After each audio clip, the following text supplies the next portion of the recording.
Join Gator great Shane Matthews every weekday as he brings you all you need to know about your Florida Gators, including news, analysis, and opinions with some of the biggest names in sports. Find us on Spotify, Apple Podcasts, Google Podcasts, or wherever you listen to your favorite podcast.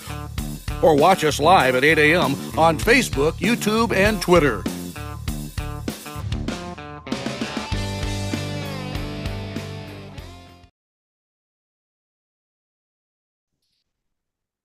Good morning and welcome to a Monday edition of PodUp with Matthews in the morning from the Crime Prevention Security System Studios. Large enough to serve you, small enough to care. It is Monday, got a lot to talk about. We'll have JC. We're going to have Johnny Wiggs, manager, head baseball coach of Santa Fe College, talk about his great year, talk about the College World Series, the Gators. One of his star players is Tyler Shellnut that played for him last year. So we'll get his thoughts on what he would do as a manager if he was the head dog of the LSU Tigers. A lot of people think Skeens will pitch a few innings, maybe start the game. We'll see. JC, good morning. You're on the Titan and More hotline. Well, great. Yeah. No, fantastic bounce back by the baseball guys. You know, I mean, the ESPN network and LSU fans in general and probably the team were already starting to plan the championship trophy presentation. In fact, I think they even had it scheduled on ESPN Online for the trophy presentation. And then all of a sudden, they started kicking the ball around in the infield, throwing it everywhere and dropping it. And then Florida started hitting it very far. And the next thing you know, we got a football score. So 5 home runs, I think, is the most in that stadium in one game. And Florida was the reason. And I was thrilled with Ty Evans.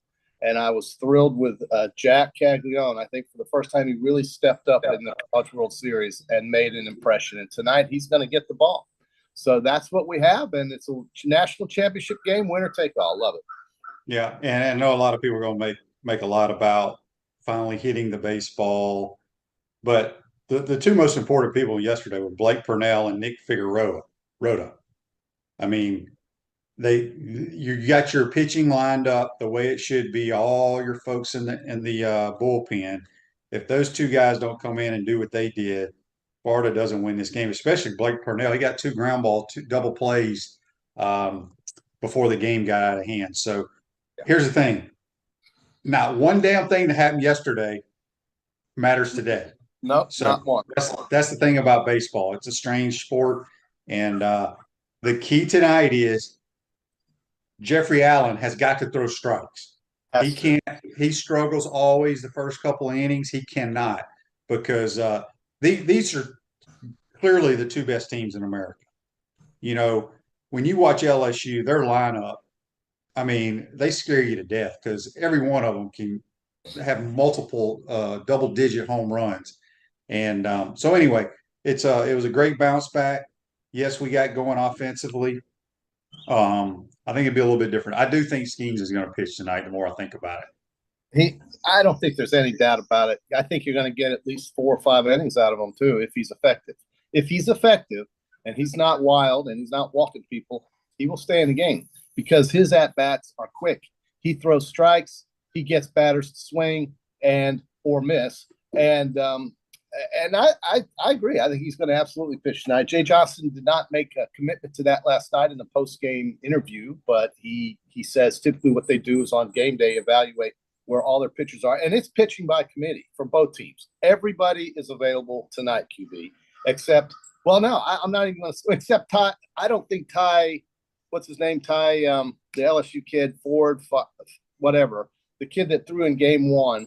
Yeah, number 9. I don't think he's available, but I think everybody pretty much is available, including Sproat, including even Waldrop, if they need him for one bat, you know, at that, get a strikeout, get out of a jam, whatever. Everyone's available because there's no tomorrow. This is all she wrote. So listen, Florida, win or lose, you know, this is one of the 2 best teams Florida's ever had. You said it's the best team they've ever had. And, you know, the only thing missing would be a championship if they don't win it. Because they do have amazing players on this team and probably the best assemblage of talent that Kevin O'Sullivan has put together at Florida, no question. So I am excited for the future of Florida baseball, and I think tonight can get that started with a big big win. They'll be the home team. I for some reason I like that. I don't think it really matters, but I do like having that. Well, it does because you can walk it off. Yeah, you can walk it off. That's true. So I mean, I do like that. You know, some guys like to get off to the quick start that first, get going, but I don't. I think it's good to be the home team. Florida will be that tonight. So, you know, here's the thing about the LSU fans. They got something like 45,000 Jello shots that were consumed. They've been there for many have been there for over a week. Some of them just got there for this weekend. And if it doesn't work out for them, all they've got is a big hangover and a long ride home. That's the way you look at it. Yeah, well, I try to tell people, look, I know the Gator fans get upset with the LSU fan base and whatever, but you take your orange and blue glasses off, your crimson and white glasses off, JC. Yeah. Their fan base travels better than anybody in America. It's not even close. It's not even close. I can't argue with that. I mean, even when I went back to the game in Rosenblatt, I felt like it was a tailgate party for their fans. They were there in the 90s, and Bertman was such a big presence, and those fans tailgated like there was a football game going on with the LSU Tigers. And so they do love their sports. I mean, it's the only real true college game in the state. I mean, I know you got that's right, because every other state, when you think about it, there's at least two big universities. There's only one there. And even the Raging Cajuns and the Warhawks or whatever they're called, the Green Wave, they're all LSU people. They are all LSU. Yeah. That's right. Even the Tulane folks in New Orleans are LSU fans, folks. Yeah. So yeah, it's a fact. That's the dominant thing in the state of Louisiana. Them and the Saints. There's two things: the Saints and the Tigers. That's it. Yep. Andy says someone said last week those LSU dudes look like they're 30-year-old softball players. Here's the deal. Well, they got long hair, they got beards, they wear their pants different. You know, some long, some short. Sully, and they got their names on the back. Sully goes with the Yankees approach. No name on the jersey, no facial hair, cut your hair, no long hair, and everybody wear their pants the same length. So it's just, I'm sure now I wouldn't have been able to grow a beard when I was in college, but you know, Tommy Tanks, you know, somebody texted me over the week, why didn't we get Tommy Tanks? Because Tommy Tanks went into the transfer portal. People don't know. He played at NC State last year. He hit 1 million home runs. He's from St. Petersburg, Florida. But there's word out there, rumors that, well, first of all, LSU gave him a lot of money in NIL. I don't know what we offered, but Sully didn't like the long hair and all the chains he wears and things like that. So I don't know if that's true or not, but the dude can hit the damn baseball. Oh my God. Yes, he can. But let's give Blake Purnell a lot of credit, like you said, getting that guy to hit into a ground ball double play, which is what he's supposed to do with the way he pitches.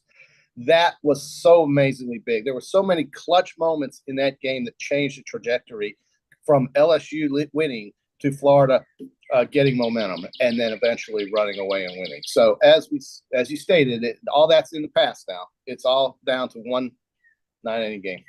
Yeah. Josh says on the Titan MR text line from Mississippi, would y'all agree that Cags has now been robbed of 2 awards this season?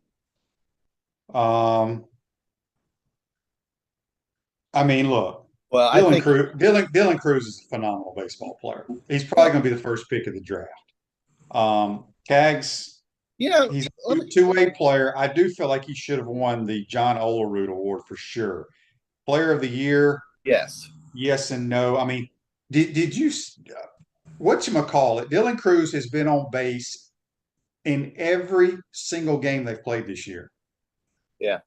That's crazy. That's amazing. No, the kid's great. But here, let me give you this hypothetical. Think about this for a minute. You're in the Pittsburgh Pirates boardroom. Okay. You are the Pittsburgh Pirates, team that was about a month ago in first place. That's now 5 games under 500. You have the first pick. How do you look at Paul Skeens and say, as a pitcher, 21 years old, with what he's capable of doing, that's not who you're going to start your franchise recovery with over a guy that hits well in college that we have no idea if he's going to be able to hit in the majors? How do you go from a guy that can throw 100 miles an hour in the 7th inning, who is dominating college baseball as it stands right now, and not say that that's the guy we want in Pittsburgh to start our recovery as the Pittsburgh Pirates organization? They used to have Garrett Cole a long time ago, and he was really good. He's still very good. You're going to tell me, I heard Russ say last week, and I'm not going to argue with Steve, but he says top 5 pick. It's obvious that Paul Skeens is a top 5 pick. Question is, will he be the first pick? And I don't see how he's not.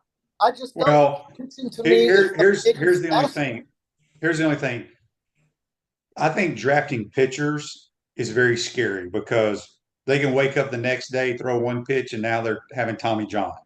That's the only thing I can think of. Whereas you look at Dylan Cruz, who's a five-tool player, he's a guy that is going to be your center fielder for 10 years probably. That's the only thing I can think of when it comes to pitching. I don't know enough about the draft in baseball, but yes, he's a damn good player. Oh, they're both great. I mean, look, we've got first rounders all over the field right now in Omaha. But I don't know. As the Pittsburgh Pirates try to become relevant, what if they may want Wyatt Langford? Yeah. Well, listen, that kid can hit, man. He's a fantastic player, and he's made himself a lot of money this year. So I get it. You're right. I mean, I don't really know how front offices work, but the way I look at it is that pitching is what you must have in the big league to win. You have to. You can't do it without good pitching. And this is the best pitcher in college baseball, in my opinion. He's the best pitcher. Nobody can do what he does. That's the point. Nobody can do that in college. So Daryl on the Titan MR text line, of course, you guys can't see this because he sent 2 pictures. He says, "Good morning, guys. We beat LSU by 3 touchdowns. Survey of who has the best mullet when they were playing for the Gators. My mullet." He's got a picture of me playing with my mullet, or Cags' mullet. Cags has got a mullet going right now, no question about it. Andy wants to know, can any of these guys hit with a wooden bat? Well, they can hit. I just don't know. They may not have as much pop. Pittsburgh had a center fielder, McCutcheon. I don't know if he's still playing for him, but he was a very good player. Yeah, I think he eventually left. You can try to sign Dylan Cruz to a 10-year contract at Pittsburgh. I'm not sure that would happen. People bounce around quickly and all over the place in the big leagues. But I don't know. I just think tonight Florida's key will be to, if Skeens pitches, to make him work hard, foul balls off, lay it down if you have to. Give him no easy path to get out of innings quickly at under 12 pitches or 13 pitches. QB, we don't need any 1, 2, 3 and we're done. We need him to work, get that pitch count up. He threw over 110 pitches in his last game. Wake Forest did a great job, as well as you can expect. Wake Forest is a great team. They're just, they're like, you have 1 and 2 here, and they're like 2A or 1A or whatever. But he had to struggle with Wake Forest because they made him throw a lot of pitches. Even though LSU won, the Wake Forest pitcher was great, and their batters fouled balls off. They played small ball. They did what they tried to do to get him a little uneasy. We can't just let this guy cruise to the first 5 innings. Otherwise, Florida's not going to win, I think.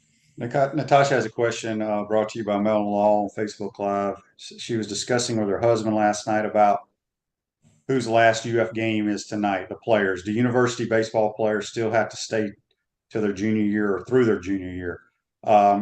After your junior year, then you're eligible. Or maybe it's like you got to be on campus for 2 or 3 years. I can't remember the exact rule. I think it's 3 years. 3 years. You have to, if you decide out of high school to not go pro and you go to play college baseball, you have to be there for 3 years. That's because of that. Wyatt Langford could come back, but he's going to go pro. He's going to go pro. He's going to take the money. Same with Paul Skeens. He's going to go pro too. This is their last game. They've got to put it out there. There's no way Jay Johnson, who's trying to win his first national championship as the LSU manager, is not going to start this kid. There's no chance of that. I think it's absolutely guaranteed he's going to pitch. Starting, probably. But listen, Wyatt's got a big check coming his way. And they'll throw him in some AA farm system to get him going. And then next thing you know, he'll be called up by August. Yeah, he can hit. There's no question about it. Oh, God, he can hit, man. So Dan has a stat here for us on Facebook Live. Skeens 243 pitches his last 2 starts. Yeah, and that is 3 starts in 10 days if he starts today. Yeah, well, listen, this is the last night they're going to play. This is why I wanted to have Johnny Wiggs on because as a manager and a former pitcher. pitcher. Yeah.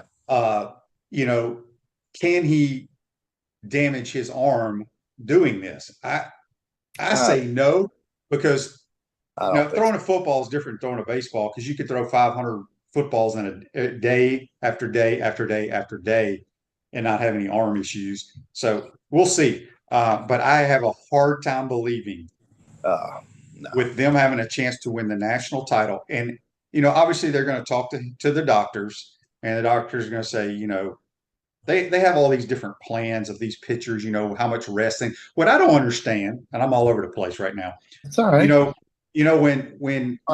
When they say so-and-so threw a bullpen today, okay, that's before his next start. That's in between starts. Mm-hmm. Those are pitches. Why not just rest? Fair. So we're going to ask Johnny Wiggs. We're going to get to break it up now. He is 21 years old. This guy, Jay Johnson, wants to win a national title to get into that Bertman legacy. They are absolutely going to pitch this guy. Now, will he be on a pitch count? Most likely. And that's why I think it's imperative that Florida make him work if they can do that. And look, this is it. We're not talking about college baseball until next spring after this. So this is it. He's absolutely going to pitch. And 3 days off. Okay. That doesn't mean he's going to pitch 100 pitches tonight. What if he just throws 50? And we made all this noise about nothing. LSU gets out to a 6-0 lead. Cags is all over the place. Then, yeah, maybe they take him out. I don't want that to happen. I think they can really work this kid and make him work harder. And then they take him out in a close game. That would be my hope. And then Cagliola is going to throw it 95, 96. He's going to get it up there. So he just has to be accurate, throw strikes.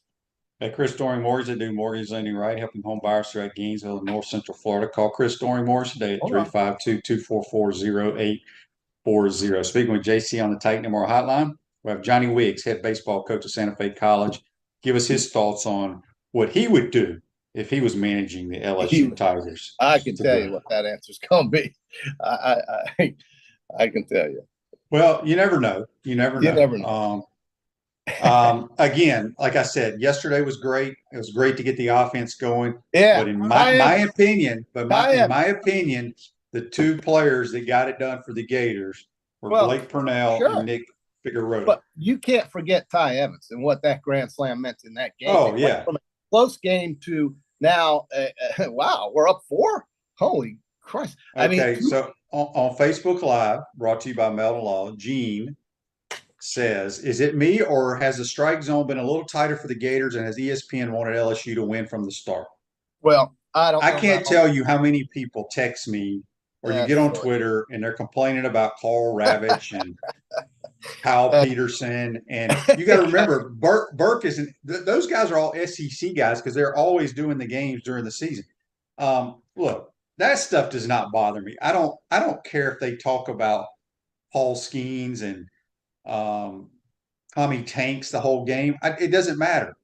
I don't know why that bothers people. I really don't. Up until yesterday, other than Wyatt Langford and maybe Ty Evans, the Gators have kind of spread it out. But with LSU, Tommy White and this pitcher, they've been the conversation that all these guys are losing their minds over because they know they're going to be highly picked in the draft upcoming.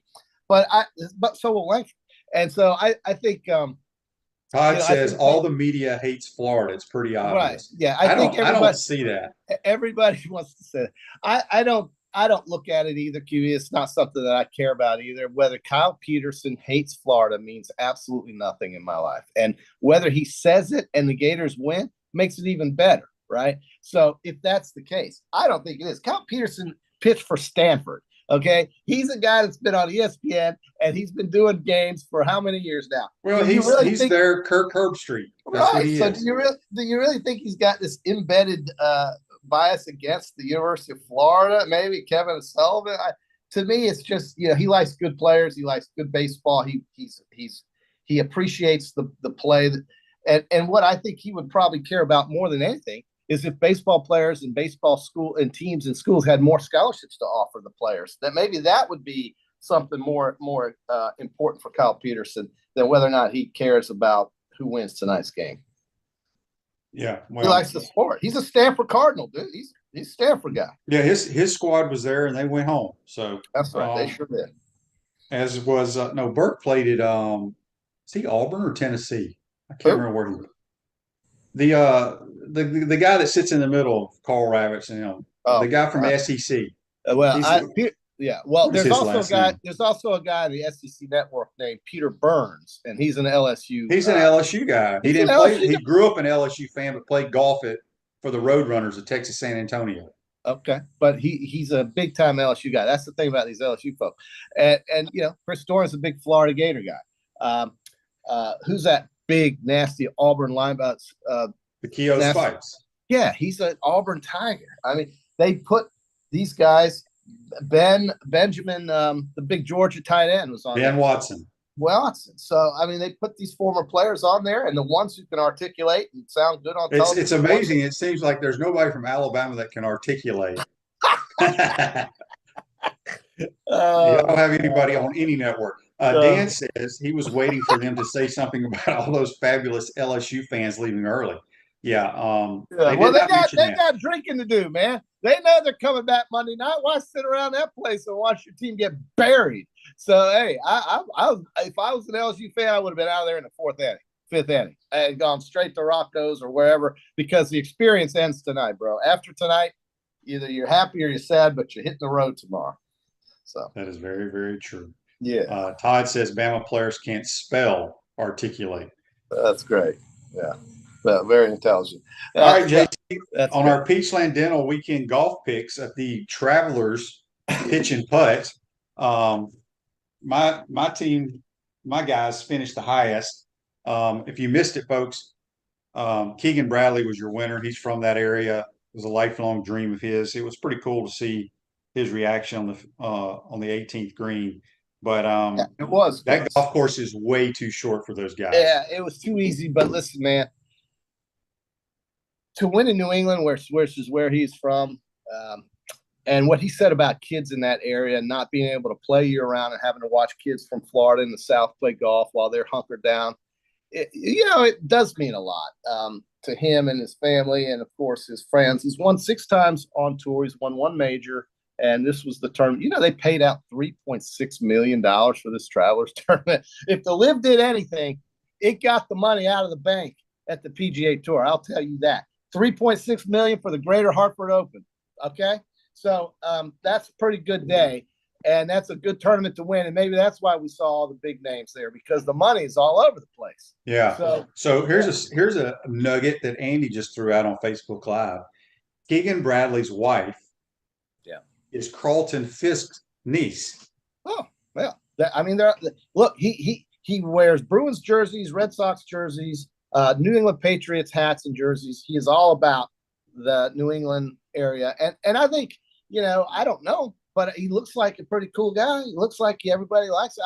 I just think, he hits the ball as far as anybody seems like, and he's a good player, but he's kind of been in the shadows, and he's come out now and had just an incredible, 61, 62, 63, and 64? Is that what he shot?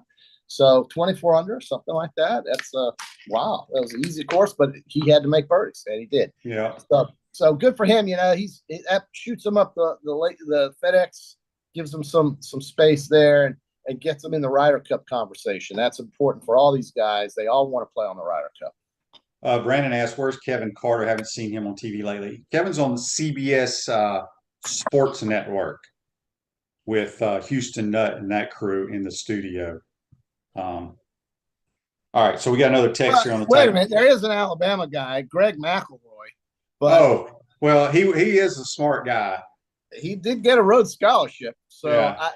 I mean, he's pretty smart. So yeah, all my people on here. Yeah, I mean, he drives me nuts. I don't like him much either on TV. Daryl says, if you don't like ESPN, turn down the volume on the TV and listen to the Gator Radio Network. There you go. You can do that. Yeah, always do that. Jeff Cardozo will tell you what you want to hear. I can only imagine Big Red was going crazy yesterday, once they went up 7-3 when Ty Evans hit that absolute tape measure. And when that happened, I felt like we were absolutely going to play on Monday. I had some friends up there who are LSU fans saying 7 ain't going to be enough. It was plenty.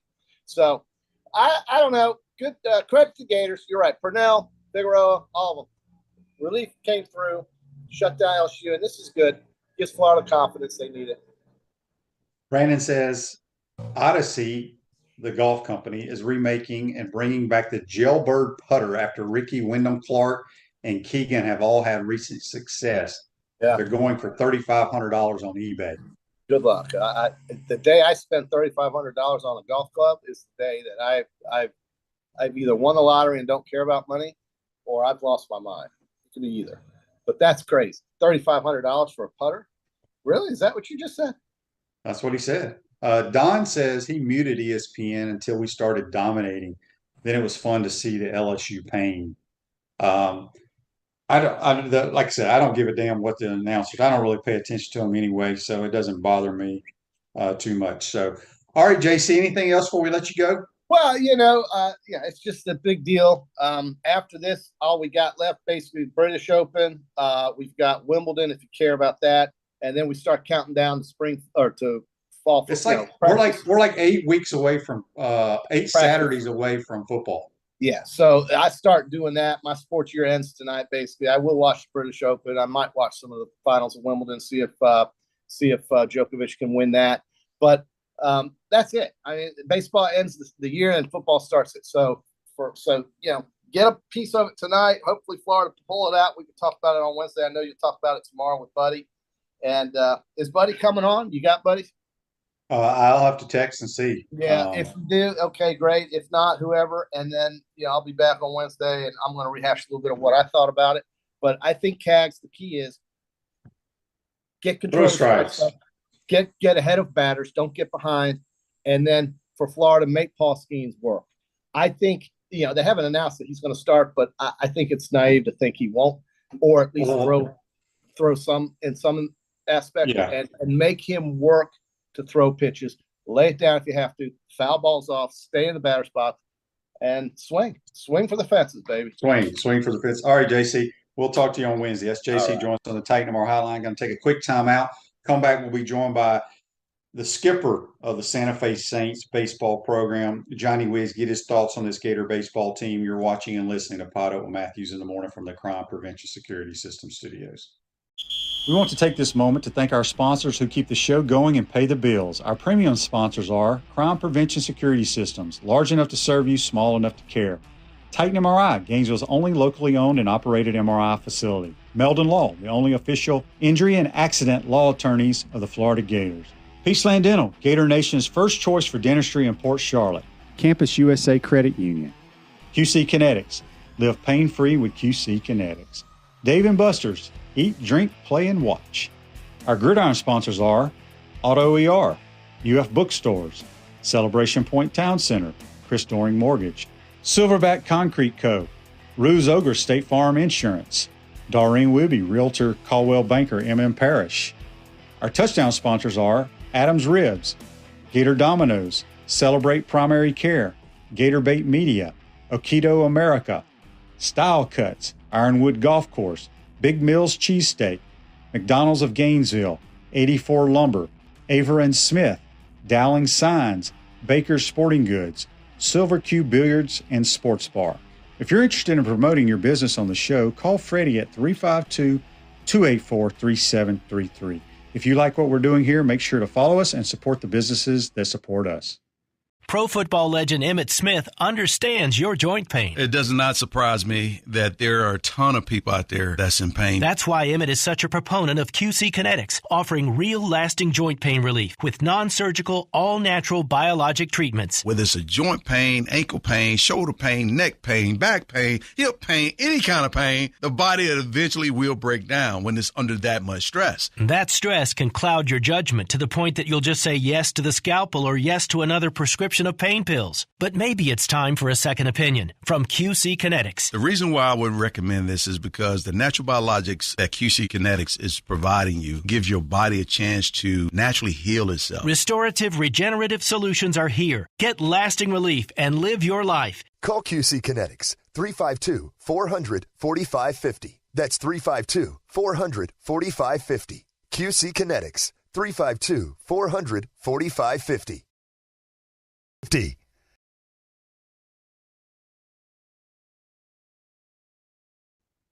Welcome back to the Crime Prevention Security System Studios, large enough to serve you, small enough to care. Celebration points where the Gators go to celebrate with premium brands like Regal Cinemas, Prime and Pearl, Dave & Buster's, Nike, Skechers, F45, and the HBC's restaurant.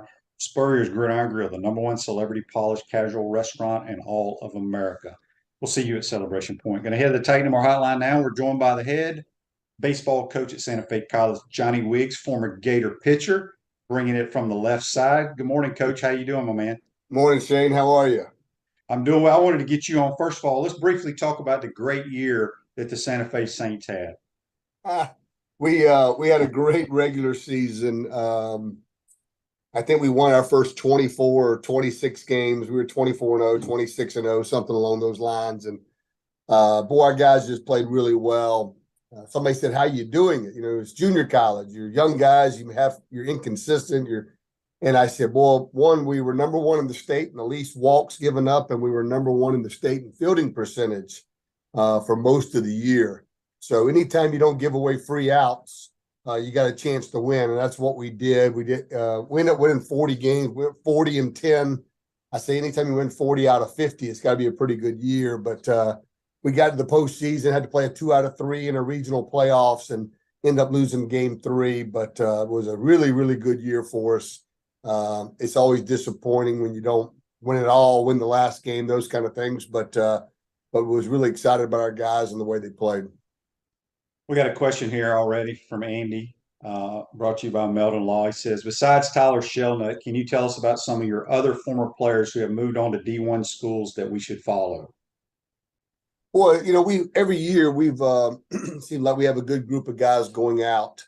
I always tell when I talk to recruits, and first thing they ask is, where do you send your players?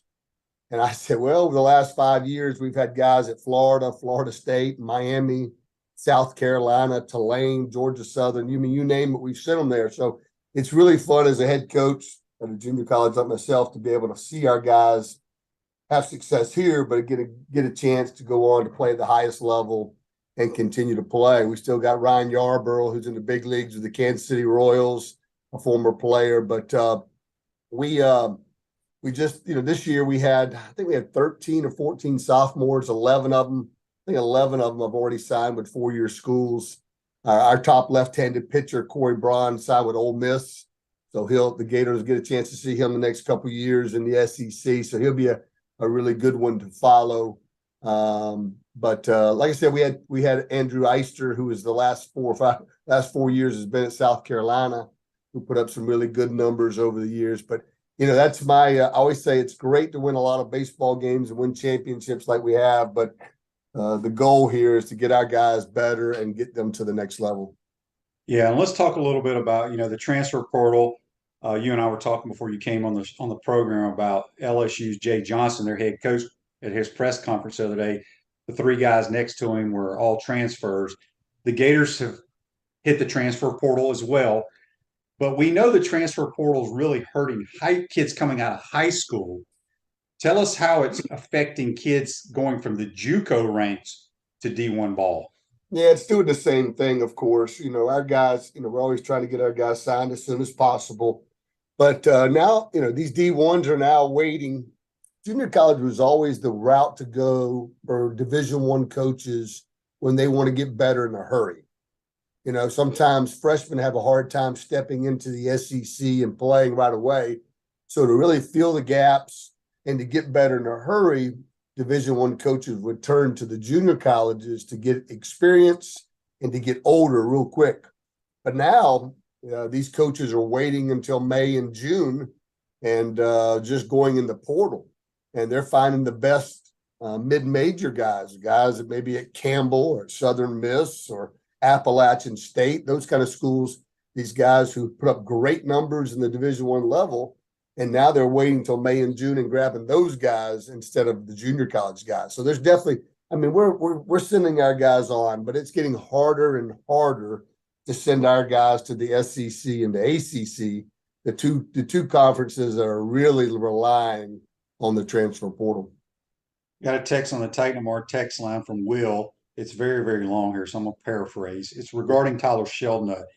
He says, Coach Wiggs, was Shelnut not good enough to go to a school like Florida out of high school? Did junior college baseball put his name on the radar of big time ball? Tyler Shelnut was originally signed by the University of Florida. Oh, okay. He was signed to go to Florida, and COVID hit, and really, Florida had a lot of guys return because of COVID, and therefore about 6 or 7 or 8 guys out of that recruiting class got pushed back or pushed out. They went to some other 4-year schools. A lot of them went to junior college, and Shelnut was one of those guys. So I've had a pretty good relationship with Sully.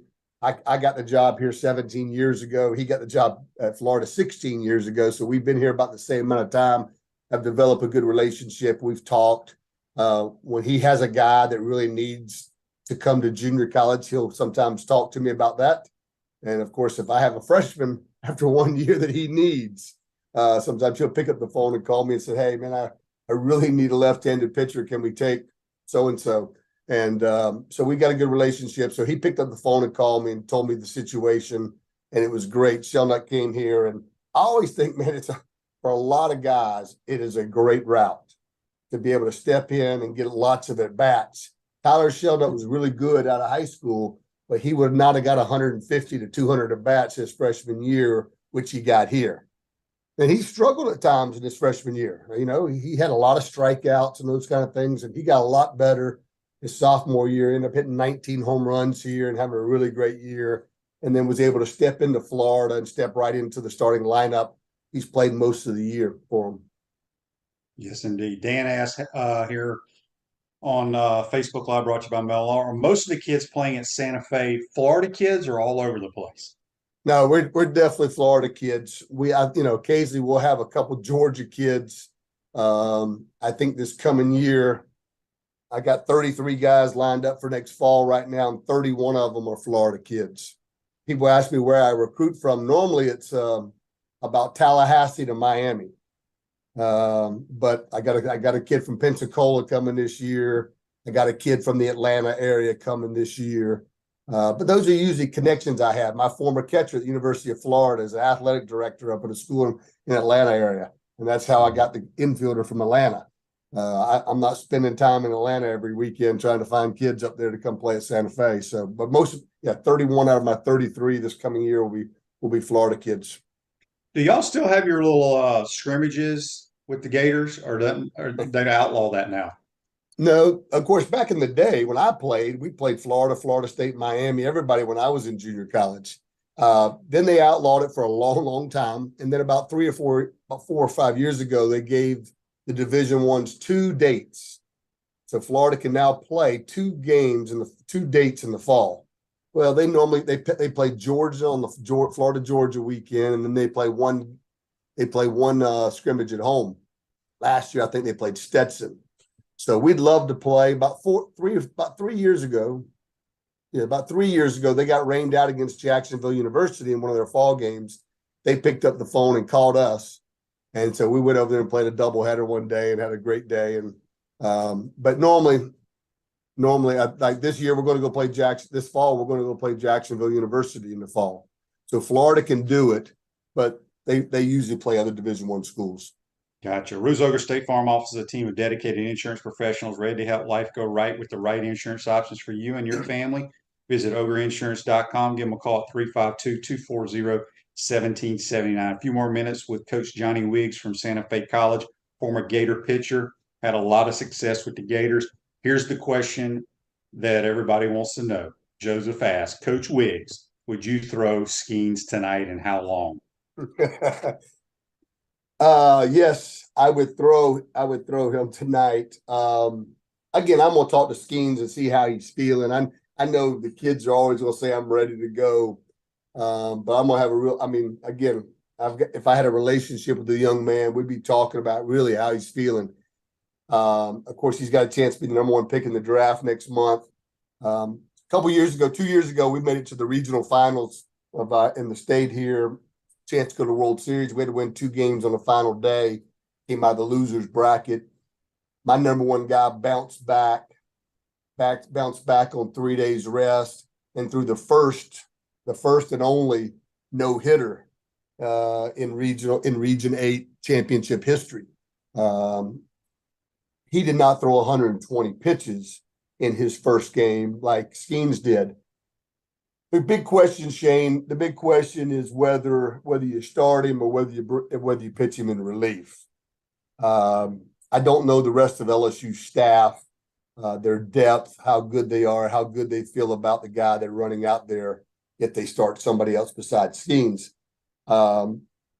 My thought after 120 pitches, Skeens is probably not going to go 6 or 7 innings. So you may wait to find the biggest opportunity to bring him in.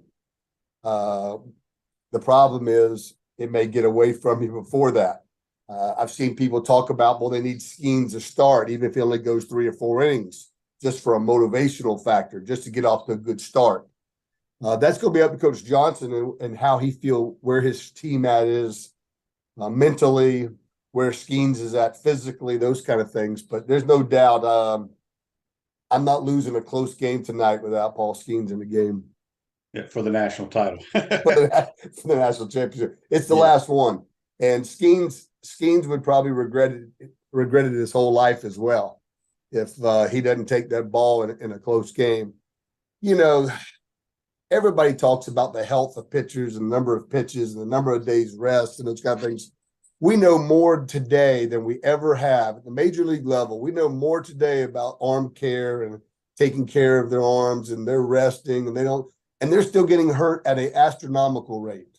Mm-hmm. Back in the day, it seemed like we didn't know everything. We didn't take care of arms as well, and they were a lot more durable. So, it's easy for the Twitter followers to point the finger when a coach puts a guy back in there and throws him after he threw 120 pitches 3 days ago. But this is big time college athletics now. These guys are getting paid a lot of money to win championships, and I believe Paul Skeens is going to be in there one way or the other tonight. I agree with you. I wanted to ask you, I think this year they set a record over 19,000 home runs or something like that in Division I baseball. Is it due to the bats, the ball? I know guys are bigger, stronger, and all that stuff, but did you see a lot of home runs at the JUCO level this year as well? Yeah, it's interesting. I asked a lot of coaches that question to try. I'm a pitching guy, as you know, and I asked a lot of coaches at the Division I level. I said, come on now. I said, guys are throwing harder than we've ever thrown before. They have bigger breaking balls, harder breaking balls, all this stuff in the world. I said, why are hitters hitting at a higher rate, average, more home runs, more runs scored? I said, I thought pitching was the one thing that was developing. And two answers came out of that discussion. One, the strike zone is smaller than it's ever been before at the college level.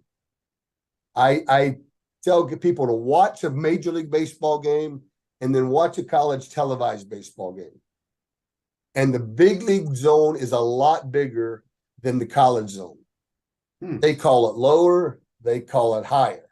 Now, they both right now are calling it just on the plate. When I pitched in the late 80s, and we used to get a ball or two outside. If you watch Greg Maddux pitch in the heyday, he got balls off the plate.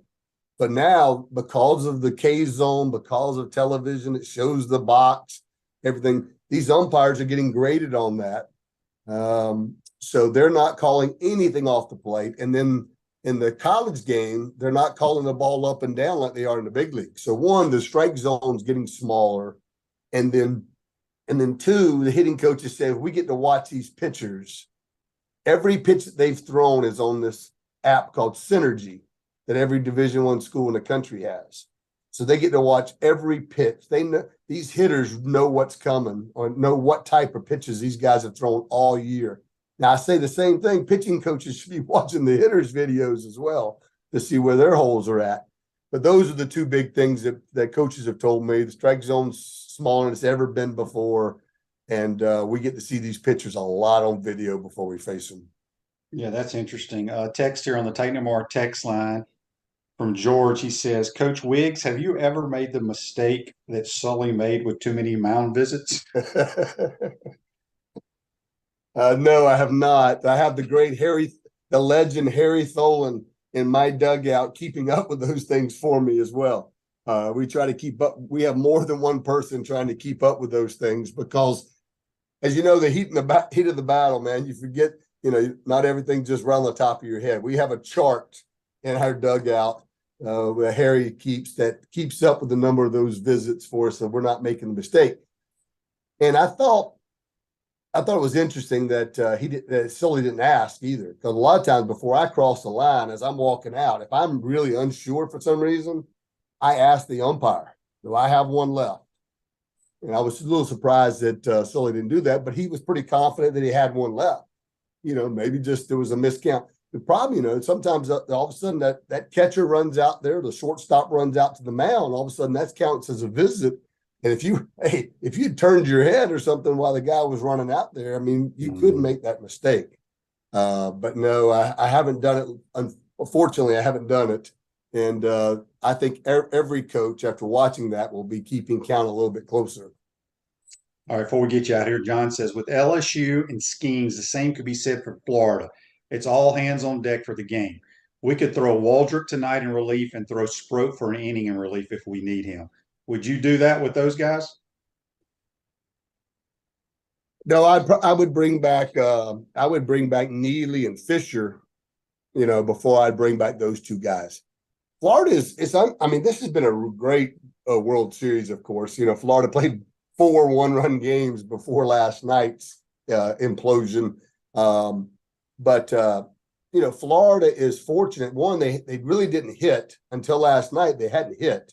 They got a few big home runs that really carried them. But that's what good teams do, Shane. When you don't hit, you pitch. And when you don't pitch, you hit. And they've covered each other up real well. But if you'd have told me that Sproat and Waltrip would have combined for about 6 innings, and they would have walked 11 guys in those 6 innings, and they have over a 7 ERA combined, I would have said Florida was already back in Gainesville and had lost 2-0.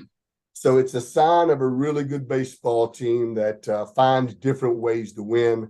I said that about our club earlier on when we won those 24 in a row or whatever it was. That I said, I don't know if we're 24-0 good, but we've covered each other up. I said we hit when we didn't pitch and we pitched when we didn't hit. And Florida's done a great job of that. Really, guys like Ty Evans, who was non-existent late in the year, that didn't swing it very well. Then all of a sudden he shows up at the World Series and Sully puts him back in there and he's gone crazy. And of course, anytime you have Wyatt Langford in the lineup, with Langford, I think, had 5 hits and 6 or 7 RBIs last night. So Florida definitely rolls into game 3 with the momentum. We'll see if LSU can respond. Dan brings up a good point here before we get you out of here. He says LSU had more trouble with the all speed than with our hard throwers. I guess he's referring to when Blake Purnell came in, coming from the side, and Figueroa, I thought, did a phenomenal job. And he doesn't throw real hard. So what your thoughts on that? Man, I thought, again, it was huge last night. Purnell comes in with the bases loaded, and Tommy tanks White up and and again, tanks, if I'm the hitting coach or I'm the coach for LSU, I'm saying you got to make sure you get this guy up. You don't want to swing the ball down because everything's going to sink on Purnell. That's the last words I would have gave Tommy White. Make sure you get a ball up. Well, Purnell threw a great sinker. He hits it in the ground. The shortstop may turn a double play. It was huge. And for Figueroa to go 5+ innings just really saved the bullpen, saved the rest of the pitchers for today. So that was just huge for Florida. But no, there's no doubt it is definitely all hands on deck for Florida, just as it is at LSU. There's nobody saving for tomorrow. This will be it. I guess Sproat could go to Sully and say, I got an inning. Back in our day, Coach Arnold would come to us during the middle of the week after we pitched on the weekend. He'd come to us during the middle of the week and say, hey, who's got an inning? And Gitcom would raise his hand more than anybody else. That's why he won 16 games in 1988, because he raised his hand a lot of times during that midweek and we bounced back a lot quicker, I think, back in the day. It seemed like we pitched a lot more innings, a lot less rest, those kind of things than today. So I got to ask you this before I let you go. Now, tonight, will you watch the game probably with your wife, I would think, because she's been around baseball forever. But do you like you don't want people around you so you can listen and concentrate and act like you're managing the game or playing it? Is that how you watch the game? Yeah, normally that is. I enjoy just being pretty quiet. The wife still asks a lot of questions about why is he doing that? What was the rule there? Those kind of things. So I get to show my knowledge to my wife, but but yeah, I like being quiet, just having a drink in my hand on the couch and enjoying it. This has been great. I enjoy the one-run games because that's where all the decisions are being made. I mean, that's where everything's turning in your coach's head and trying to do everything right, from which pitcher to bring in to the defensive substitutions. And Sully's had a lot of those decisions to make, and throughout the World Series. So it's been real fun to watch. Yeah. Well, Johnny, we appreciate you taking the time. Hopefully the Gators can pull it out for their second national championship. Should be a lot of fun. Appreciate your time, my man. Thanks, Shane. Have a great day. Yep, that's Coach Johnny Wiggs from Santa Fe College. Join us on the Tight Number Hotline. Take a quick timeout, come back, and wrap up this Monday edition. We want to take this moment to thank our sponsors who keep the show going and pay the bills. Our premium sponsors are Crime Prevention Security Systems, large enough to serve you, small enough to care. Titan MRI, Gainesville's only locally owned and operated MRI facility. Meldon Law, the only official injury and accident law attorneys of the Florida Gators. Peaceland Dental, Gator Nation's first choice for dentistry in Port Charlotte. Campus USA Credit Union. QC Kinetics, live pain-free with QC Kinetics.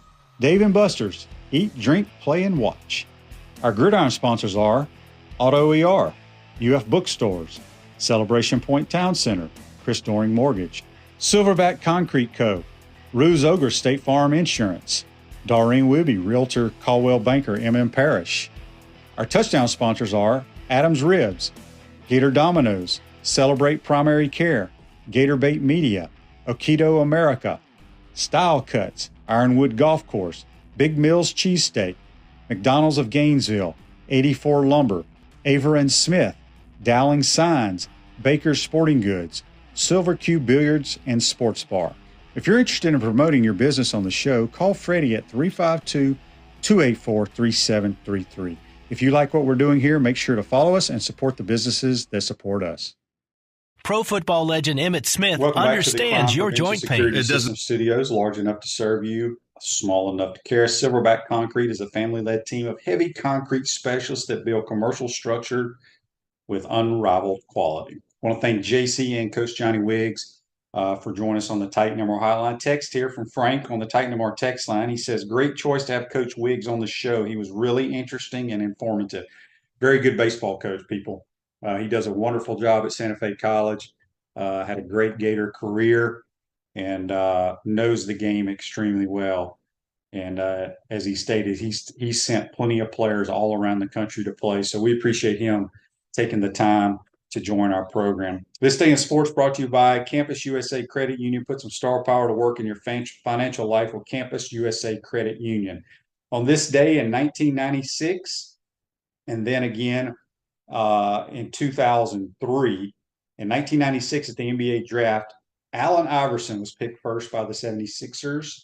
And in 2003, the first pick of the NBA draft went to the Cleveland Cavaliers and LeBron James. All on this day, brought to you by Campus USA Credit Union.